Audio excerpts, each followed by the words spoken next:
Hello students, this is Mrs. Jones. I'm going through questions 5 through 9 in this video on the Algebra Keystone practice test.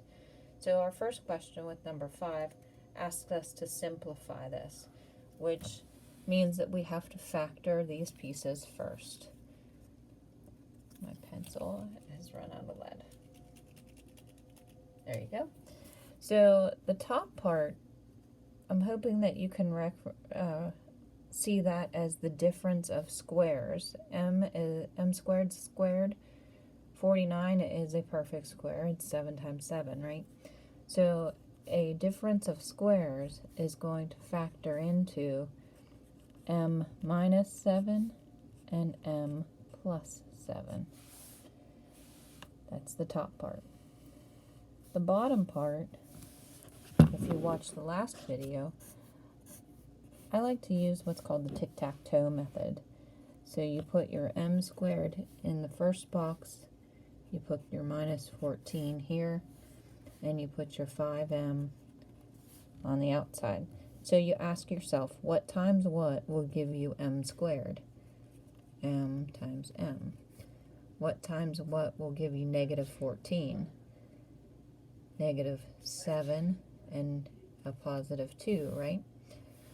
But when you go across here, this would be negative 7m and 2m.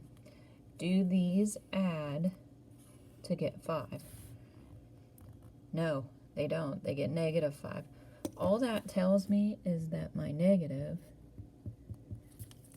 is in the wrong spot.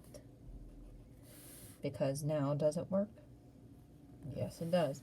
So our parentheses are right here. It's the diagonal pieces. So the bottom part is going to simplify to m plus 7 and m minus 2. The m plus 7s are going to be canceling out, and you're left with m minus 7 and m minus 2. The answer for this question is B. Right? So our next question here, which value makes it equivalent? What I would do for these type things, and when you're getting to the Keystone exam like this, is that I would pop this into my calculator.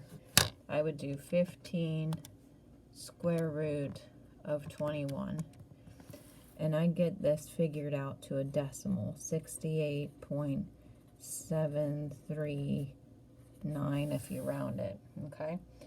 And then what I would do is I would take my choices, and this is like just the workaround to this.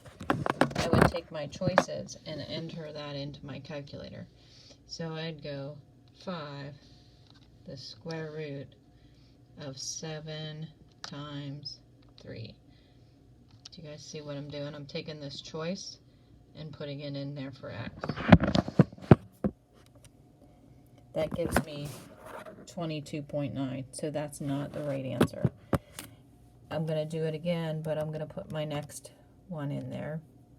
So for choice number B, put it in there. It gets me 39.6, so that's still not right.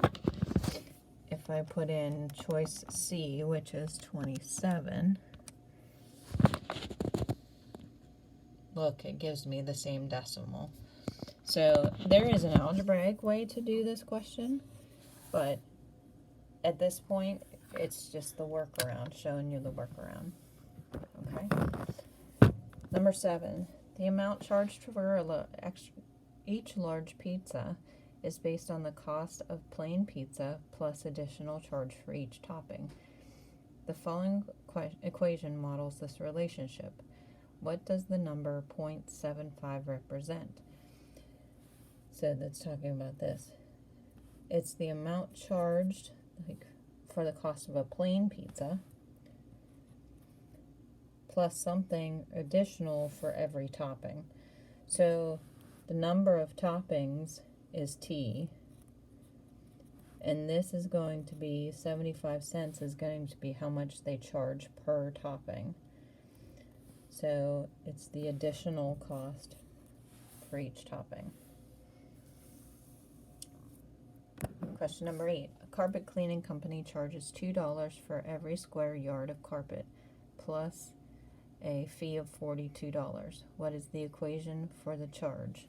So our charge is going to be equal to $2 for every square yard. And square yards, we're supposed to use N, plus a cleaning fee of $42. So, is it this one? Nope. Is it this one? Yes, it is. Alright, so our last one in this video is factoring this trinomial. So what we have to do first is look for the lowest common factor or highest common factor out of all of these. Since they're all even, I can pull out 2 out of those, and they all have at least one x, so I can take out a 2x out of all of those. If I take out a 2 and an x here, I'm left with x squared. If I take a 2 out of here, it's 2 into 8, goes 4 times. And if I take one of the x's away, I still have an x. And if I say 2 into 24, goes 12 times. And if I take that x away, I've still got that. I don't have an x anymore. Now we got to keep going because we're going to break this up. And remember, I showed you in a couple of the other ones, I like to use the tic-tac-toe method. Got too many lines in my tic-tac-toe board. X squared, you put minus 12 here, you put 4x on the outside. And why this is nice is because if you use your 4 and your 3 and you go across, you immediately find out that that is not going to work.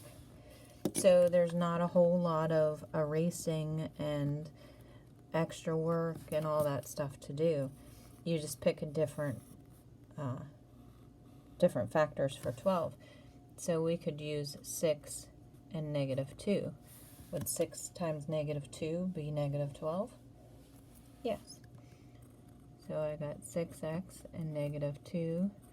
Do those add to get 4? Yes, they do. So your parentheses are right here.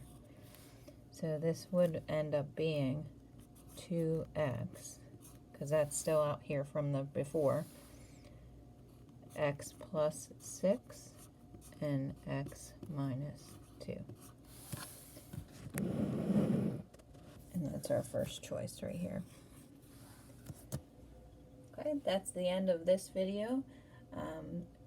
Go ahead and do the next couple questions and look for the following video that's going to be questions 10 through 13. Right, thank you.